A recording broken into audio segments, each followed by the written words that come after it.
आप सभी प्रिय छात्रों को मेरा प्यार भरा नमस्कार। मैं रोहित मिश्रा आप सभी का अपने महाविद्यालय के ऑनलाइन प्लेटफॉर्म पर हार्दिक स्वागत करता हूं। आज जो स्टूडेंट मेरी क्लास होगी वो बीएससी एग्रीकल्चर से जो 6 सेमेस्टर के हमारे स्टूडेंट्स हैं उनकी क्लास में पढ़ाऊंगा। उनका जो टॉपिक है, जो सब्जेक्ट है, वो है आपका disease of field and horticultural crops and there management, यानी जो फसल के प्रमुख रोग हैं और उसका प्रबंधन है वो मैं आपको पढ़ाऊंगा। तो फसलों के अंतर्गत मैं आपको जो है वो पहले आपको गन्ना की फसल के प्रमुख रोगों के बारे में पढ़ाया था। आज मेरा नया टॉपिक जो होगा वो होगा सूरजमुखी फसल के प्रमुख रोग, यानी डिजीज ऑफ सनफ्लावर। तो वैसे तो जैसा कि आप लोग इसमें देख पा रहे होंगे कि डिजीज ऑफ सनफ्लावर यानी जो सूरजमुखी है, सूरजमुखी की फसल है, उसके प्रमुख कौन कौन से डिजीजेज हैं उनके बारे में मैं जो है वो बताऊंगा। ठीक है ना। तो आइए कि स्टूडेंट्स अपनी क्लास को स्टार्ट करते हैं।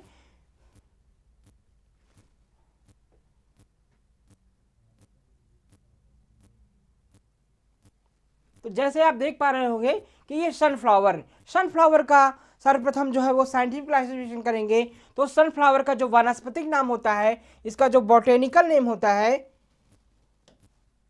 वो होता है हेलियंथस एनस। क्या होता है? हेलियंथस जो है वो एनस होता है। ठीक है। और इसका जो फैमिली होती है वो होती है एस्टेरेशी। क्या होती है? एस्टेरेशी होती है। और जो क्रोमोसोम नंबर होता है इसका वो होता है 2n बराबर 2x इंटू 34 होता है। क्या होता है? 234 होता है। ठीक है ना। इसका जो वानस्पतिक नाम है या बॉटेनिकल नाम होता है हेलियंथस एनस होता है, और इसकी जो फैमिली होती है वो एस्टेरेशी होती है, और जो इसका क्रोमोसोम नंबर होता है वो होता है 2n बराबर 34 होता है। ठीक है ना। वैसे तो सूरजमुखी जो है वो बहुत ही महत्वपूर्ण जो है वो एक ऑयल सीड क्रॉप है, तिलहनी फसल है, जिसकी गिनती जो है वो सभी तिलहनी फसलों के अंतर्गत 5वें नंबर पे आती है। जो हमारी प्रमुख रूप से तिलहनी फसलें हैं जैसे आपका सरसों हो गया, सूरजमुखी हो गया, तोरिया हो गया, मूंगफली हो गया, उसके बाद 5वां जो नंबर होता है वो आता है सूरजमुखी का। तो ये भी जो है वो काफ़ी महत्वपूर्ण जो है वो तिलहनी फसल होती है, जिसमें काफ़ी ज़्यादा मात्रा में तेल का प्रतिशत होता है। इसमें तेल का जो परसेंटेज होता है वो 46 टू 52% होता है। कितना परसेंट होता है? ऑयल परसेंटेज कितना होता है? ऑयल परसेंटेज कितना होता है इसमें? 46 टू 52%। ठीक है ना। तो ये जो है वो ऑयल परसेंटेज इसमें होता है। और इसमें जो है वो इनको जो बीज होते हैं, इनके सीड में जो प्रोटीन होता है, सीड प्रोटीन कंटेंट जो होता है वो होता है 25% होता है। ठीक है ना। यानी आपका जो बीजों में जो इसके जो बीज में आपके प्रोटीन की जो मात्रा होती है वो 25% जो है वो प्रोटीन जो है वो पाई जाती है। तो इस प्रकार से ये ऑयल सीड का क्रॉप ये मुख्य रूप से जो है वो तिलहन की काफ़ी अच्छी मात्रा इसमें पाई जाती है, साथ साथ प्रोटीन की भी अच्छी मात्रा होती है। प्रोटीन की जब अच्छी मात्रा होती है तो वो जो है वो कई प्रकार के जो है वो ऑयल केक्स के रूप में यूज़ की जाती है, जैसे जानवरों को खिलाने के लिए जो है वो मुर्गियों को खिलाने के लिए बहुत ही अच्छा उनका जो है वो प्रोटीन युक्त जो है वो फीड जो है वो होता है। वैसे तो सूरजमुखी जो है वो मुख्य रूप से जो है वो जहाँ पर भी जैसे आंध्र प्रदेश, महाराष्ट्र, तेलंगाना, उत्तर प्रदेश, बिहार आदि राज्यों में इसकी खेती जो है वो काफ़ी बड़ी मात्रा में जो है वो की जाती है। इनके टोटल भूभाग पे लगभग 91.4% जो है वो क्षेत्र में इसकी खेती जो है वो की जाती है। तो काफ़ी ये महत्वपूर्ण फसल होती है आपके जो है वो क्रॉप में। और एक चीज़ इम्पॉर्टेंट है, इसमें जो है वो इसमें जो सैचुरेटेड फैटी एसिड होते हैं, संतृप्त वसाएं होती हैं, उसकी मात्रा काफ़ी कम पाई जाती है। यानी आपकी जो नॉन कोलेस्ट्रॉल जो परसेंटेज होता है इसके ऑयल में जो है वो सूरजमुखी के तेल में जो है वो काफ़ी कम पाया जाता है, जिसके कारण से जो हृदय के रोगी हैं, हार्ट पेशेंट होते हैं, उनमें जो है वो उनके लिए काफ़ी उपयोगी होता है। यानी हार्ट पेशेंट के खाने योग्य जो है वो काफ़ी अच्छा जो है वो ये तेल जो है वो माना जाता है। क्यों माना जाता है? क्योंकि सूरजमुखी के जो तेल होता है, सनफ्लावर का जो ऑयल होता है, उसमें संतृप्त वसीय जो अम्लें होती हैं उसकी मात्रा काफ़ी कम पाई जाती है। यानी सैचुरेटेड फैटी एसिड का परसेंटेज जो है वो काफ़ी कम होता है। इसलिए हृदय लोगों के लिए, हृदय रोगियों, बीपी के लिए जो है वो, बीपी पेशेंट के लिए काफ़ी जो है वो अच्छा तेल जो है वो ऑयल माना जाता है। ये एक प्रकार से वनस्पति तेल का काफ़ी अच्छा स्रोत होता है। इसे वनस्पति घी, इससे जो है वो वनस्पति घी जो है वेजिटेबल घी या वेजिटेबल ऑयल्स जो है उससे तैयार किया जाता है। तो काफ़ी अच्छा होता है, कई सारे पकवान बनाने के लिए इसका तेल जो है वो बहुत ही अच्छा माना जाता है। इसमें कई प्रकार की जो वसी अम्लें होती हैं उसकी अच्छा जो है वो मात्रा जो है वो पाई जाती है। तो सूरजमुखी फसल का काफ़ी हमारे लिए हमारे एग्रीकल्चर में काफ़ी महत्वपूर्ण योगदान है और हमारे जो है वो भोजन के रूप में, खाद्य के रूप में इसका काफ़ी अच्छा जो है वो उपयोग किया जाता है और ये बहुत ही अच्छा हाल होता है पकवान वगैरह बनाने के लिए। तो इसके रोग के बारे में भी जानना हमारे लिए आवश्यक होता है। तो मैं इसका जो आज आपको क्या पढ़ाऊंगा, इसका प्रमुख जो है रोग है, ठीक है ना, क्योंकि आप प्लांट पैथोलॉजी पढ़ रहे हैं तो इसके डिजीज के बारे में जो है वो स्टडी करेंगे। एग्रोनॉमी के अंतर्गत आपको क्रॉप प्रोडक्शन में सर जो है वो इसके बारे में जो है वो डिटेल से आपको पढ़ाए होंगे। तो आइए हम क्लास को आगे बढ़ाते हैं, ठीक है ना। तो इस प्रकार से इसका जो है वो साइंटिफिक क्लासिफिकेशन होता है। अब मैं आगे बात करूंगा इसका जो है वो किस प्रकार से इसको जो है वो पैथोलॉजिकल जो है वो साइंटिफिक क्लासीफाई किया गया है। इसका जो रोग होता है, वैसे तो देखो कि आपके जो सूरजमुखी है उसकी फसल में मुख्य जो है वो रोग होते हैं, जैसे स्क्लेरोटिया स्टेम रॉट, ठीक है ना, stem rot disease of sunflower, या फिर जो है वो आपका अल्टरनेट ब्लाइट जो होता है वो हो गया, ठीक है ना। तो इस प्रकार से जो है वो इसके प्रमुख रोग होते हैं, जिसमें से मैं आज आपको पढ़ाऊंगा स्क्लेरोटिया स्टेम रॉट स्क्लेरोटिनिया, ठीक है ना, स्टेम रॉट स्क्लेरोटिया, ठीक है ना। स्क्लेरोटिया स्टेम रॉट भी इसे कहते हैं, इसका स्क्लेरोटिया स्टेम रॉट ऑफ जो है वो सनफ्लावर, ठीक है, सनफ्लावर यानी सूरजमुखी का जो है वो हेड रॉट डिजीज को बोलते हैं, ठीक है ना। इसका जो साइंटिफिक नेम होता है स्क्लेरोटिना स्क्लेरोटम होता है। क्या होता है?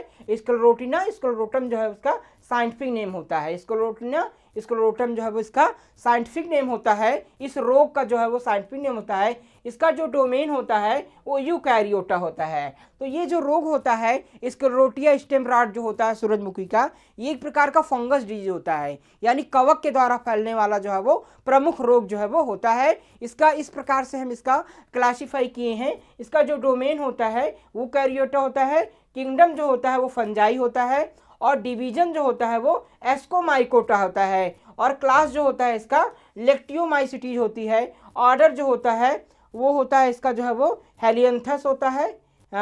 उसके बाद फैमिलीज की जो होती है स्क्लेरोटिनेसी होती है, और जीनस क्या होता है स्क्लेरोटिया होता है, और स्पीसीज की स्क्लेरोटम होता है। एग्जाम में जब आपसे पूछा जाएगा तो आपको ऐसे ही क्लासीफाई जो है वो करना होगा, इसलिए ये चीज़ें आपको बिल्कुल याद होनी चाहिए। इससे क्या होता है, अलग प्रभाव पड़ता है एग्जामिनर के सामने, ठीक है ना। तो बिल्कुल इसको अच्छे से रिमाइंड कर लेंगे कि क्या इसका जो है वो किस प्रकार से होता है। इसका डोमेन क्या है, डोमेन इसका Eukaryota, kingdom Fungi, division Ascomycota, class Leotiomycetes, order Helotiales होता है, फैमिली जो होती है स्क्लेरोटिसी होती है, जीनस जो स्क्लेरोटिया होता है, और स्पीसीज जो होती है आपका स्क्लेरोटियम होती है, ठीक है ना।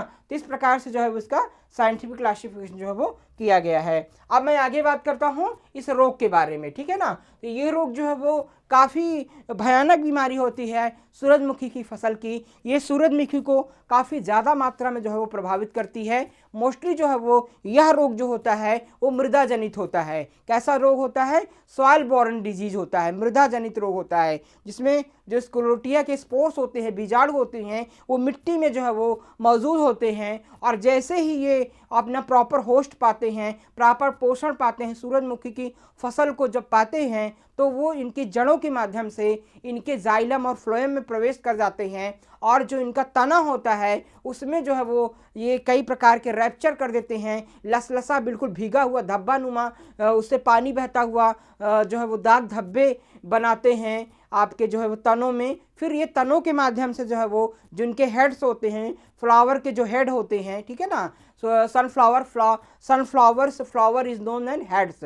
तो इनके जो फ्लावर के हेड होते हैं उसके जो इनका जो जोड़ होता है, जो तने से फ्लावर का जुड़ाव होता है, वहाँ पर जा कर के ये रैप्चर कर देते हैं, सड़न पैदा कर देते हैं, और अजीब सा जो है वो उससे स्मेल आती है, और धीरे धीरे पूरे प्लांट को ये डैमेज जो है वो कर देते हैं। तो इनके रैप्चर करने से क्या होता है, जो फसल में जड़ से लेके जड़ से जो हेड तक, जड़ से जो पोषक तत्व फूल तक जाते हैं, वो जो है जाइलम और फ्लोएम की जो क्रिया होती है, एक्टिविटी होती है, वो जो है वो बाधित हो जाती है, ठीक है ना। ये खाद्य मटेरियल को, फूड मटेरियल को जो है वो प्लांट के प्रत्येक भागों में जाने से रोकते हैं, जिससे पौधे की वृद्धि एवं विकास जो है वो प्रभावित हो जाता है और उत्पादन बहुत ही ज़्यादा मात्रा में जो है वो कम हो जाता है। ठीक है ना। तो आइए इसके बारे में थोड़ा सा डिटेल से जानते हैं कि स्क्लेरोटिनिया रोग सिर और सूरजमुखी के डंठल के उभारों पर एक कवक के कारण होती है, जिसे स्क्लेरोटियम के रूप में जाना जाता है। ठीक है ना। तो मोस्टली इसका डंठल के जो उभार होते हैं, इसका जो जड़ से जो है वो जड़ से ये रोग जो है वो प्लांट के अंदर जो है वो प्रवेश करता है और जहाँ पर जोड़ डंठल होते हैं उसको सबसे पहले जो है वो प्रभावित करता है। यह जो है वो कवक सोयाबीन, सेम, कैनोला, ल्यूसिन सहित विभिन्न सब्जियों की फसल सहित कई प्रकार की फसलों को संक्रमित करने में सक्षम होता है। तो ये जो एक फंगस होता है, फंगस की जो स्पीसीज होती है, इसको रोटिया जो होता है वो सोयाबीन में भी, सेम में भी, कैनोला, ल्यूपिन सहित विभिन्न सब्जी वर्गीय फसलों को जो है वो संक्रमित जो है वो प्रभावित जो है वो करता है। ठीक है ना। कई प्रकार की सब्जी वर्गीय फसलों को जो है वो और तिलहनी फसलों में भी जो है वो यह रोग जो है वो पाया जाता है। इसके अलावा स्क्लेरोटिया सिर सड़न से बड़ी क्षति हो सकती है, विशेष रूप से शुरुआती रोपित फसलों में जो ठंडी आर्द्र परिस्थितियों में पकती हैं। ठीक है ना। तो इसके द्वारा सबसे पहले जो हमारी नई क्रॉप्स होती हैं, नए डेवलप्ड जो पौधे होते हैं, उनको सबसे ज़्यादा ये जो है वो प्रभावित करता है। ठीक है ना। विशेषकर अगर फेवरेबल इन्वायरमेंट मिल जाता है, किसी भी रोग को फैलने के लिए उसके जो उपयुक्त जो वातावरण है, अगर वो कंडीशन उसको प्राप्त हो जाती है तो वह रोग जो है वो ज़्यादा मात्रा में फैलता है। तो उस समय क्या होता है, थोड़ा सा ठंडी का मौसम होता है तो उस समय इसके लिए फेवरेबल होती है और काफ़ी ज़्यादा मात्रा में काफ़ी जो है वो रोग जो है वो विकृति जो है वो पैदा कर देता है। ठीक है। अब मैं आगे बात करता हूँ। आगे क्या है कि कृषि वानिकी और मत्स्य विभाग की फसल अनुमान समिति रिपोर्ट में पिछले सीजन में स्क्लेरोटिनिया हेड रॉट मतलब एक से प्रभावित सूरजमुखी उत्पादन क्षेत्रों में मौसमी बदलाव संकेत दिया गया था। ठीक है ना। तो कई सारे जो है वो फॉरेस्ट्री डिपार्टमेंट ने भी इसकी जो है वो टाइम टू टाइम जो है वो कई सारे डिपार्टमेंट है एग्रीकल्चर के जो इस रोग के विषय में जो है वो लोगों को पहले से जो है पूर्वानुमानित करते रहते हैं कि इस कंडीशन में ये रोग जो है वो फैल सकता है। ठीक है ना। तो उन्होंने ग्राफ के माध्यम से दिया था कि कब क्या कितनी मात्रा में जो है वो फसल को प्रभावित जो है वो करता है। इसके अलावा ये रिपोर्ट 2006 और 2014 में मौसमी स्क्लेरोटिया हेड रॉट के से प्रभावित उच्चतम प्रतिशत क्षेत्र दिखाया और स्क्लेरोटिया हेड रॉट से प्रभावित क्षेत्र में 2006 और 2014 तक दिखाया गया है। यानी ये जो रोग है स्क्लेरोटिनिया 2006 से लेकर 2014 तक जो है वो काफ़ी ज़्यादा मात्रा में जो है वो ये फसलों को प्रभावित किया था। ठीक है ना। तो इस प्रकार से इसका ग्राफ के माध्यम से वो समझाया, किसे समझाया, जो है वो जो फॉरेस्ट्री डिपार्टमेंट है, एग्रो फॉरेस्ट्री डिपार्टमेंट है, उसके द्वारा इसको ग्राफ के माध्यम से बताया गया, जिसमें 2014 से 6 से लेकर के 14 तक ये काफ़ी ज़्यादा मात्रा में फसलों को प्रभावित किया था। इसके अलावा आगे मैं बात करूँगा कि यह पर्यावरणीय जलवायु परिस्थितियों में मौसम परिवर्तन से काफ़ी प्रभावित होता है। ठीक है ना।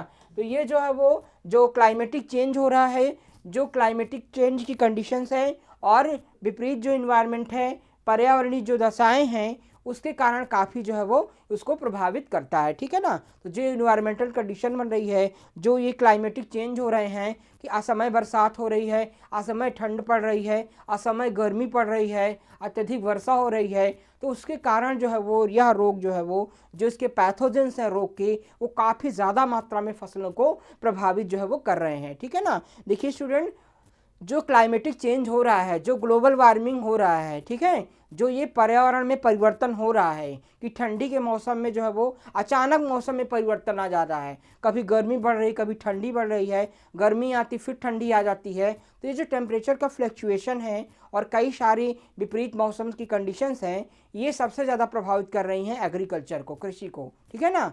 इससे क्या हो रहा है कि एग्रीकल्चर प्रभावित हो रही सबसे ज़्यादा, साथ साथ कई प्रकार के जो है वो जो विषैले तत्व हैं, जो रोग हैं, जो कीट हैं, उनको भी अच्छे से ग्रोथ एंड डेवलपमेंट हो सुटेबल उनके लिए हो रहा है। तो वो हमारे कृषि के लिए, हमारी फसलों के लिए जो है वो ज़्यादा हानिकारक साबित जो है वो हो रहे हैं। ठीक है ना। तो इस प्रकार से ये जो क्लाइमेटिक चेंज हो रहा है उसकी वजह से कई सारे जो है वो नए रोग, नए कीट, फसलों को हानि पहुंचाने वाले पैथोजेंस वो जो है वो धीरे धीरे प्रकृति में जो है वो डेवलप्ड हो रहे हैं, इसलिए हमारी फसलों को काफ़ी जो है वो उससे खतरा उत्पन्न हो रहा है। ठीक है। इसके अलावा मैं बात करूँगा कि विशिष्ट उत्पादकों में पिछले सीजन में 100% संक्रमण की सूचना, जिसके परिणाम से अत्यधिक वित्तीय नुकसान हुआ था। ठीक है ना, तो कई सारे प्रोडक्शन में कई सीजन में जो है वो काफ़ी ज़्यादा मात्रा में इस रोग के द्वारा फसलों की नुकसान हुई, जिसमें काफ़ी ज़्यादा जो है वो वित्तीय नुकसान हुआ। 2013-14 में मौसम की तुलना में 12-13 में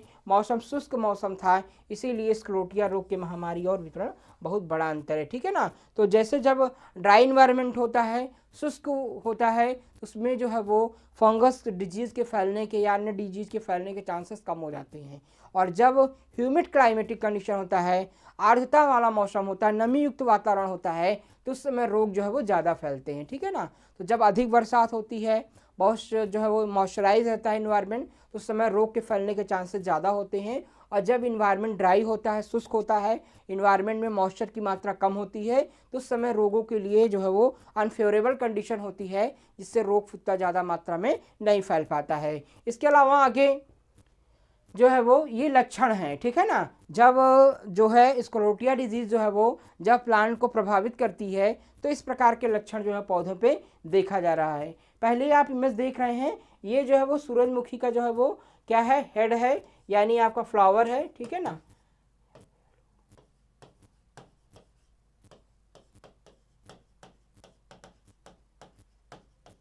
ठीक, ये आपका फ्लावर है। और फूल में देख रहे होंगे कि इस प्रकार से जो है वो देखिए ब्लैक ब्लैक कलर के फंगस जो है डेवलप हो जा रहे हैं। इसके फ्लावर का हेड जो है वो बिल्कुल नीचे तरफ झुक जा रहा है, और इसमें इस प्रकार से जो है वो सड़न जो है आप देखने को पाएंगे। ठीक है ना, इस प्रकार से इसमें क्या दिख रहा है, रॉट दिख रहा है, ये जो है वो सड़न दिखाई दे रहा है। इस प्रकार से जो है वो फंगस के क्या है, ये वाइट मोल्ड है। क्या है,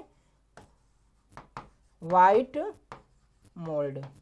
ठीक है ना, ये वो आपके जो है वो सफ़ेद कलर के वाइट मोल्ड दिख रहे हैं, ये फंगस के बीजाणु होते हैं जो प्रभावित करने के बाद इस प्रकार से दिखाई देते हैं। ठीक है ना, इससे क्या है कि इनके हेड पूरी तरफ से जो है वो डैमेज हो जाते हैं, और उनके जो है वो उनकी बिल्कुल तरफ से वो सड़ जाते हैं, और वो किसी लायक जो है वो कोई प्रोडक्शन जो है वो नहीं दे पाते हैं। आप सेकेंड इमेज में देख रहे होंगे, ये क्या है इनकी, ये इनकी वेजिटेटिव स्टेज है। क्या है, वेजिटेटिव स्टेज। ये इनकी जो है वो आपके वनस्पतिक वृद्धि की अवस्था है। जब न्यू जो है वो प्लांट जो है वो डेवलप करता है, इनकी जब वनस्पतिक वृद्धि होती है, तो मिट्टी जो है वो, ये मिट्टी से जो है वो इसके स्पोर जो है वो इस प्रकार के कवक के स्पोर जो है वो मिट्टी से पौधों के अंदर जो है वो प्रवेश कर जाते हैं, और पौधों को जो है वो प्रभावित कर देते हैं। ठीक है ना, तो पौधे बिल्कुल जो है वो छोटी अवस्था में ही, जहाँ पर इनकी नोट्स होती हैं, शाखाएं होती हैं, बिल्कुल वो एक प्रकार से जो है वो मॉइस्चराइज लसलसा भीगा हुआ बिल्कुल धब्बे जो है उस पर दिखाई देते हैं, और बिल्कुल सड़न हो जाता है। तने जो है वो बिल्कुल जगह जगह से जो है वो रैप्चर हो जाते हैं। क्या हो जाते हैं, रैप्चर हो जाते हैं, और बिल्कुल मॉइस्ट रहते हैं। बिल्कुल भीगा हुआ रैप्चर जो है वो आपका तना जो है वो दिखाई देता है, और बिल्कुल जो है पौधा जो है वो वहीं से जो है टूट जाता है, बिखर जाता है, और उसकी ग्रोथ एंड डेवलपमेंट जो है वो रुक जाती है। ठीक है ना, तो इस प्रकार से वेजिटेटिव स्टेज में दिखाई देते हैं, और इस प्रकार से जो है वो इनके हेड फ्लावर्स दिखाई देते हैं। जब फ्लावरिंग आती है तो इस प्रकार से जो है सिम्टम जो है वो प्लांट पे दिखाई जो है वो देते हैं। ठीक है ना, इसके बाद आगे मैं बात करूंगा कि कैनोला के स्टोलिनिया के लक्षणों में तने पर रेंदार नुमा से सफ़ेद कवक वृद्धि करते हुए घाव जो है वो दिखाई देते हैं, यानी कई सारे मोल्ड जो है वो घाव जैसे धब्बे जो है वो दिखाई देते हैं, जिसमें सफ़ेद कलर के जो है वो फफूंदी जो है वो जमी होती है। ठीक है, प्रारंभिक लक्षण कुछ ऐसे दिखाई देते हैं, जैसे पानी से लथपथ तने या पत्तियां, हल्के भूरे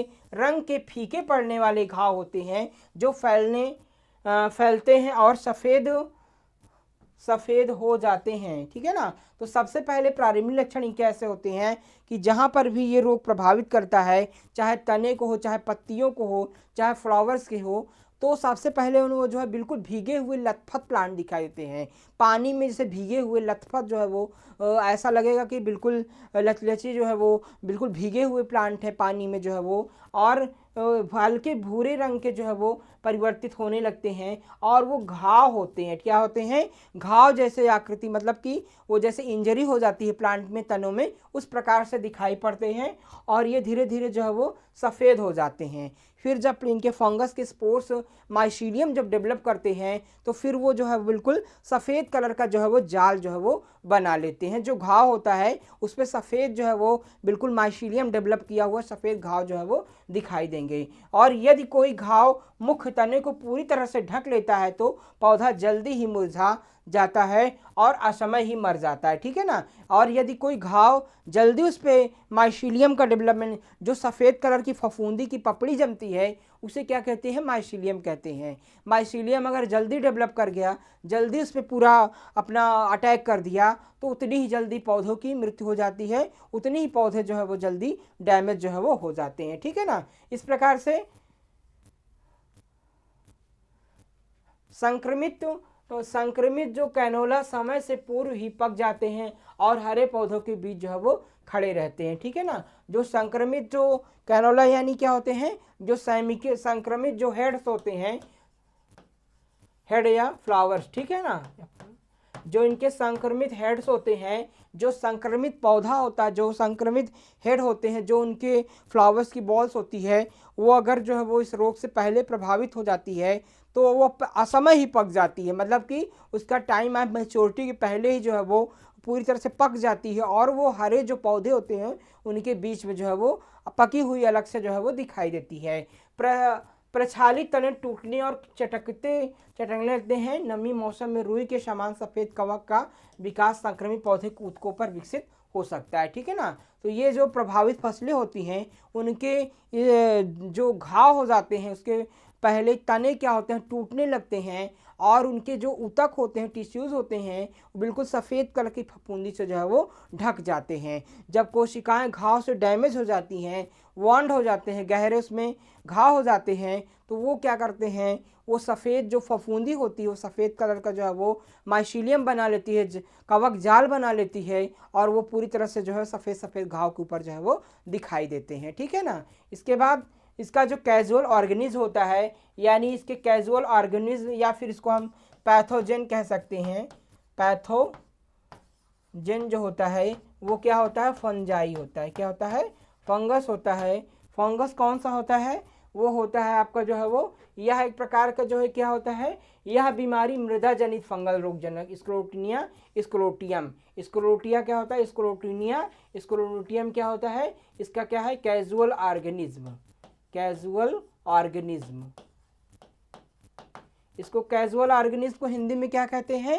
यानी आपका रोग कारक, जो रोग कारक है पैथोजेंस है, कैजुअल ऑर्गेनिज्म है, वो एक ही चीज़ होता है। ठीक है ना। तो इसका जो रोग कारक होता है वो होता है स्क्लेरोटिनिया स्क्लेरोटियम होता है। ठीक है ना। और जिसे जो है वो वाइट मोल्ड भी कहते हैं। क्या कहता है? इसको दूसरी भाषा में वाइट मोल्ड फंगस भी जो है वो कहा जाता है। ठीक है। यह रोगजनक दुनिया भर की सूरजमुखी के उत्पादन के लिए खतरा है। यानी ये जो पैथोजेंस है, ये जो फंगस है, दुनिया भर में जो सूरजमुखी फसल होती है उसको ये कभी भी किसी वक्त जो है वो, मतलब प्रत्येक भाग को जो है वो सूरजमुखी को प्रभावित कर सकता है। सूरजमुखी का सबसे खतरनाक जो है वो ये रोग फंगस या कहलाता है। ठीक है ना।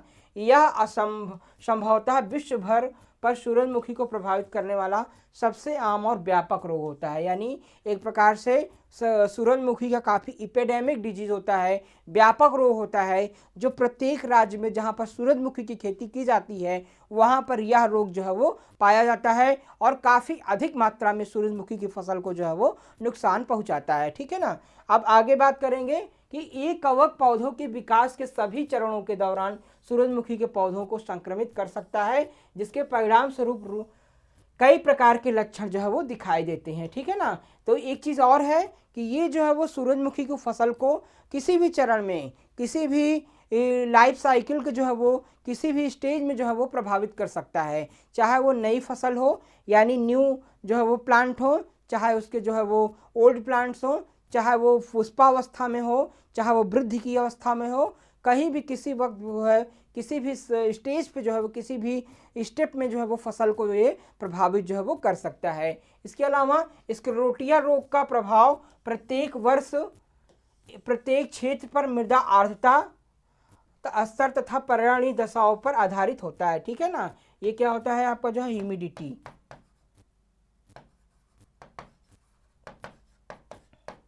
यानी जो स्क्लेरोटिया रोग होता है वो जो है वो डिपेंडेंट करता है मॉइस्चर की कंडीशन को। यानी आर्द्रता जो है वो, जो ह्यूमिडिटी होती है, आर्द्रता होती है, नमी की प्रतिशत मात्रा होती है, वो इस रोग को काफ़ी ज़्यादा प्रभावित करता है। जब इन्वायरमेंट में, वातावरण में नमी की मात्रा अच्छी होती है, ज़्यादा होती है, तो यह रोग ज़्यादा प्रभावित करता है। और जब इन्वायरमेंट में नमी की मात्रा, आर्द्रता कम होती है, तो इसके रोग के फैलने के चांसेस जो है वो कम हो जाते हैं, ठीक है ना।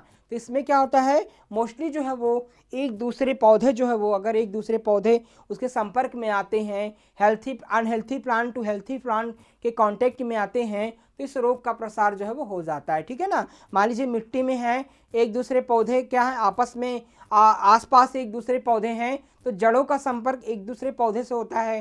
तो मान लीजिए एक फसल की जड़ प्रभावित है, तो दूसरी जो फसल की जड़ होगी, जो दूसरा बगल में पौधा होगा, अगर उसकी जड़ उसके संपर्क में आ जाती है, तो वो भी जो स्वस्थ पौधा होता है वो भी इसके द्वारा जो है वो प्रभावित जो है वो हो जाता है, ठीक है ना।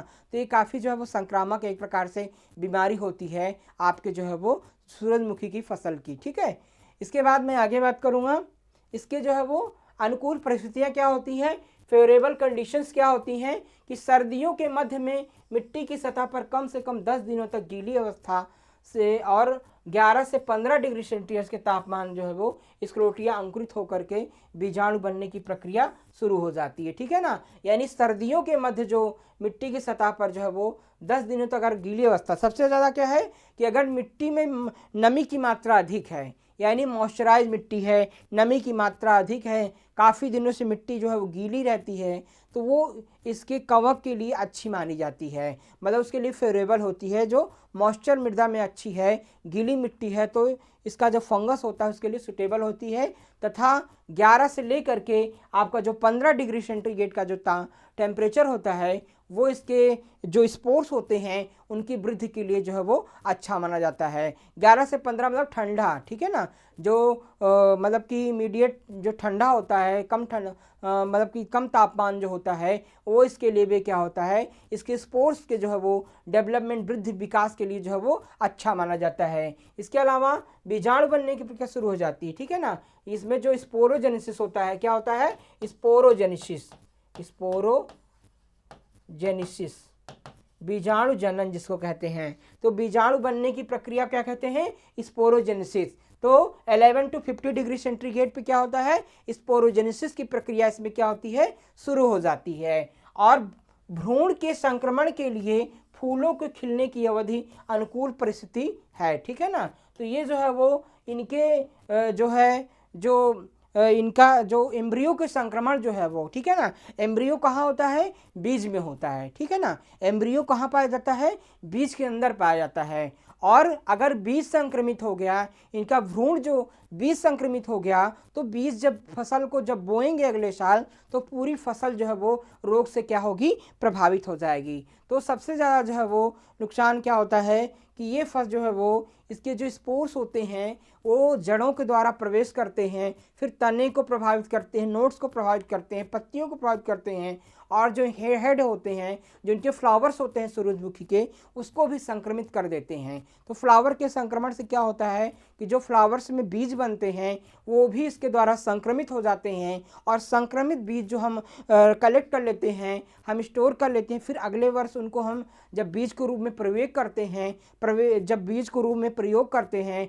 तो फिर वो फसल में पुनः जो है वो फेवरेबल कंडीशन को प्राप्त करके क्या होते हैं, उत्पन्न हो जाते हैं, ठीक है ना। तो इस प्रकार से ये फसल को जो है वो प्रभावित जो है वो करते हैं। इसके बाद आगे बात करूंगा इनके रोग चक्र की, कैसे डिजीज साइकिल होती है। तो इनका जो रोग चक्र होता है वो एक प्रकार से गर्मियों में जब सूरजमुखी की जड़ें स्क्लेरोटिया के संपर्क में आती हैं, तो स्क्लेरोटिया जड़ों को अंकुरित और संक्रमित कर देता है, ठीक है ना। तो गर्मियों में जब इसकी जड़ें जो है वो स्क्लेरोटिया के संपर्क में आती हैं, तो पौधे को क्या करती हैं, एक दूसरे पौधों को जो है वो संक्रमित कर देती हैं, और कवक संक्रमित जड़ से टैप रोट में बढ़ता है और स्टेम बेस पर एक नासूर जो है वो बनाता है। तो सबसे पहले स्टूडेंट इनका इन्फेक्शन कहाँ से स्टार्ट होता है? मिट्टी से स्टार्ट होता है। जब रोग ग्रसित जो मृदा होती है उससे क्या होते हैं, इनके बीजाणु जो है वो पौधों के अंदर प्रवेश कर जाते हैं। फिर वो धीरे धीरे जो है वो टैप रूट में, ठीक है ना, जो उपरोक्त जो टैप रूट होती है, वो मूल जड़ होती है, उसमें क्या होता है, वो प्रवेश कर जाते हैं, उसकी ओर जो है बढ़ते हैं। फिर उससे बढ़ते हुए क्या होता है, ये तनों के अंदर जो है वो तने में प्रत्येक भाग में जो है पौधे के क्या करते हैं, प्रवेश कर जाते हैं। और यह संक्रमण जो होता है पौधों को पानी और पोषक तत्वों को लेने से रोकता है, ठीक है ना। तो ये जो इन्फेक्शन होता है पौधों के अंदर, ये पौधों को क्या करता है, पोषक तत्व और जल को अपटेक करने से, लेने से क्या होता है, रोकता है। यानी पौधों में जो जाइलम और फ्लोएम से जो पोषक तत्व का परिवहन होता है, प्रत्येक भाग में प्रत्येक ऊतक में जो भोजन का आवागमन होता है, उसकी प्रक्रिया को जो है वो रोकने का काम करता है स्क्लेरोटिया, ठीक है ना। जब ये जब पोषक तत्व और भोजन पौधों के अंदर नहीं सही रूप से मूवमेंट हो पाएंगे तो पौधे क्या होंगे, उनकी वृद्धि विकास रुक जाएगी, पौधों की मृत्यु हो जाएगी, पौधे क्या होंगे, मुरझा जाएंगे। क्या होते हैं, पौधे मुरझा जाता है और मर जाता है। प्लांट क्या होता है, मुरझा जाता है और मर जाता है, ठीक है ना। तो इस प्रकार के लक्षण जो है वो इसमें देखने को रोग चक्र में मिलते हैं। इसके बाद पड़ोसी पौधे संक्रमित पौधों से रूट टू रूट संपर्क में संक्रमित हो सकते हैं। स्टेम रॉट का विकास लगभग मौसम की स्थिति स्वतंत्र होती है, ठीक है ना। तो पड़ोसी जो पौधे होते हैं, जो फसल के अन्य पड़ोसी पौधे होते हैं, उनमें भी क्या होता है, रूट टू रूट जो है वो संक्रमण हो जाता है। यानी अस्वस्थ पौधे से स्वस्थ पौधों की जो जड़ें जुड़ी होती हैं, तो अस्वस्थ पौधे से इसके जो स्पोर्स होते हैं, बीजाणु होते हैं, वो स्वस्थ पौधों में जो है वो प्रवेश कर जाते हैं और इस इन्फेक्शन जो है वो स्टार्ट हो जाता है। और इनकी वृद्धि एवं विकास के लिए जो है वो मौसम की परिस्थिति बहुत ही डिपेंड करती है। अगर मौसम अनुकूल है, मॉइस्चराइज है, नमी युक्त है, तो इनकी ग्रोथ एंड डेवलपमेंट ज़्यादा होगी। और ड्राई इन्वायरमेंट है, शुष्क मौसम है, तो इनकी ग्रोथ एंड डेवलपमेंट जो है वो कम होती है, ठीक है। अब बात आती है इसके नियंत्रण एवं प्रबंधन की, ठीक है ना। तो कंट्रोल एवं मैनेजमेंट तो ये काफ़ी इम्पोर्टेंट टॉपिक है कि कैसे हम इसका जो है वो कंट्रोल करें, कैसे इसका मैनेजमेंट करें। जो मैनेजमेंट होता है, जो प्रबंधन होता है, वो रोग फैलने के पहले किया जाता है, और जो कंट्रोल होता है जब रोग फैल जाता है तब जो है वो नियंत्रण जो है वो किया जाता है। तो कंट्रोल के लिए सबसे पहले मैनेजमेंट के लिए क्या किया जाता है इसमें, कि बीज उपचार के रूप में बेनोमिल का अनुप्रयोग वर्तमान में दक्षिण अफ्रीका में किया जाता है। तो सबसे पहले जो है वो तमाम प्रकार के जो कवकनाशी होते हैं, बेनोमिल, थायरम, कैप्टान, तो उसको जो, क्योंकि ये एक प्रकार का जो है वो मृदा जनित रोग होता है, तो फसल को बोने से पहले जो है वो बीजों को कृत्रिम रूप से जो है वो शोधित कर लेना चाहिए। यानी बीजों को जो है वो कृत्रिम रूप से जो है वो कई प्रकार के जो फंजीसाइड्स हैं उससे क्या करना चाहिए, शोधित करना चाहिए, ट्रीटमेंट करके ही बोना चाहिए। और जो भी जिस खेत में हम सूरजमुखी की फसल ले रहे हैं उसकी गर्मी के दिनों में अच्छी से जो है जुताई कर देनी चाहिए, क्योंकि ये बीज जनित रोग, ये आपका जो है वो एक प्रकार का मृदा जनित रोग होता है। तो मृदा जनित में क्या होता है कि गर्मी के दिनों में जो है वो सोलर स्टेलाइजेशन, सौर्य जो है स्टेलाइजेशन मिट्टी का जो है वो करना चाहिए। तो गर्मी के दिनों में गहरी जुताई कर देने से क्या होता है, इसके जो बीजाणु होते हैं वो सब धूप में आकर के जो है वो नष्ट हो जाते हैं। और तमाम प्रकार के जो खरपतवार होते हैं, वीड्स होते हैं, उनको सबको जो है वो बिल्कुल जो है वो बिल्कुल नष्ट कर देना चाहिए, ठीक है ना। गहरी जुताई करके बिल्कुल उनको दबा देना चाहिए, मिट्टी में नष्ट कर देना चाहिए, जिससे वो किसी प्रकार से फसल को संक्रमित जो है वो ना होने दें। इसके अलावा मुख्य विश्वविद्यालय के सहयोग से आरसी जैसी शोधकर्ता अफ्रीका उपयोग विनाशक, तो कई प्रकार के जो है वो जैविक नियंत्रण उत्पाद हैं, इसके लिए जो है वो किया जाता है, ठीक है ना। तो सबसे पहले क्या होना चाहिए, कई प्रकार के जो जैविक नियंत्रण के उपयोगी हैं, ठीक है ना, उन विधियों को भी अपनाने से जो है वो इसका प्रकोप जो है वो कम किया जा सकता है। तो बीजों को हमेशा साफ सुथरा रहना चाहिए। जो भी फसल है, जो फसल के बीज हैं, उनको बिल्कुल जो है वो अच्छे से शोधित करके ही बोना चाहिए, उनको साफ सुथरा करना चाहिए, करके रखना चाहिए। तमाम प्रकार के जो जैव रसायन हैं उसका प्रयोग करना चाहिए इसमें जो है वो। और इंटीग्रेटेड फॉर्म में मान लीजिए कोई फसल जो है वो अगर किसी खेत में हर वर्ष जो है वो ज़्यादा मात्रा में अगर इन्फेक्शन होता है, ज़्यादा मात्रा में फसल को प्रभावित करती है, तो एक आध 2 वर्ष जो है वो सूरजमुखी की फसल उसमें नहीं लेना चाहिए। मतलब जो अल्टरनेट करके लेना चाहिए। सूरजमुखी की फसल अगर प्रत्येक वर्ष एक ही खेत में ले रहे हैं तो बीच में गैपिंग कर देना चाहिए। प्रत्येक वर्ष एक ही खेत में लेने से इसके संक्रमण के चांसेस जो है वो ज़्यादा रहते हैं, ठीक है ना। इसके बाद जो है वो कई प्रकार के जो है वो उन्हें विधि कम किया था, ठीक है ना। तो सूरजमुखी के जो बीज होती हैं, बीज को हमेशा जो है वो कई प्रकार की जो मानक संस्थाएं हैं, जो रजिस्टर्ड इंस्टीट्यूट्स हैं, सर्टिफाइड जो प्रमाणित बीज हैं, उन्हीं को बोने के लिए जो है वो प्रयोग जो है वो करना चाहिए, ठीक है ना। इस प्रकार से इसको किया गया है। और संक्रमित खेतों के बगल में सूरजमुखी लगाने से बचना चाहिए, ठीक है ना। तो जो संक्रमित खेत है जहाँ पर इसका इन्फेक्शन हुआ है उसके बगल में जो है वो सूरजमुखी की खेती जो है वो अन्य सूरजमुखी की खेती जो है वो नहीं करना चाहिए। मान लीजिए कोई संक्रमित कोई फसल है, उसके बगल में हम फिर से जो है वो उस क्रॉप को नहीं लेना चाहिए, जिससे क्या होना चाहिए, संक्रमण के चांसेस जो है वो बढ़ जाते हैं। कोई अन्य फसल ले लेनी चाहिए, लेकिन उसकी फसल को जो है वो नहीं उगाना चाहिए। संक्रमित बीज के रूप में स्वच्छ सूरजमुखी के बीज को संक्रमित खेतों में इनोकुलेशन का एक प्राथमिक स्रोत माना जाता है, ठीक है ना।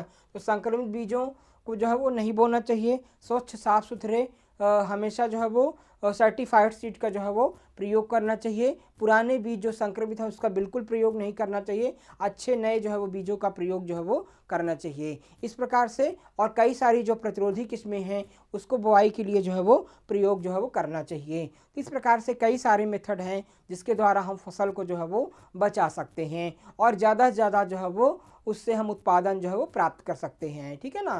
तो इस प्रकार से स्ट्रेटेजी को अपनाना चाहिए जिससे फसल में संक्रमण के चांसेस जो है वो कम हो सकें, ठीक है।